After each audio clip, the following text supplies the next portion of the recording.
কয়েকদিন আগে নিউজে পেয়েছি, ভিক্ষুক মহিলা আর যারা ভিক্ষা করে তাদের তো ভাঙতি পয়সা বেশি থাকে, ভাঙতি টাকা অথবা ভাঙতি পয়সা এগুলো বেশি থাকে না। তো কয়েকদিন আগের নিউজে আমি পাইলাম একজন পথচারী এসে তার ভাঙতি টাকাগুলো নিয়ে গেছে, ওই ভাঙতি টাকার বদলে একটা 1000 টাকার নোট দিয়েছে। দেখা যাচ্ছে ওই 1000 টাকার যেটা নোট আছে ওই টাকাটা জাল টাকা। নাউজুবিল্লাহ বলেন। চিন্তা করেন মানুষ কিভাবে মানুষদেরকে ধোঁকা দিবে। এমনি তো বাটফারি করে, মানে বাটফারির কোনো শেষ নাই। একজন ভিক্ষুক, একজন বৃদ্ধা মহিলা, তাকে জাল জাল একটা 1000 টাকার নোট ধরাই দি ভাঙতি টাকাগুলো নিয়ে ফেলছে।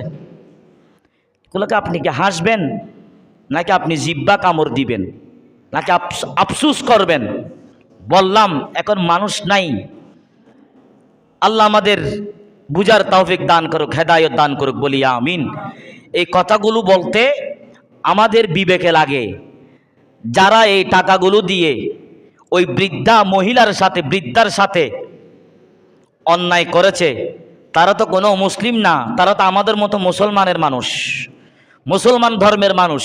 আপনি কাকে কি বলবেন?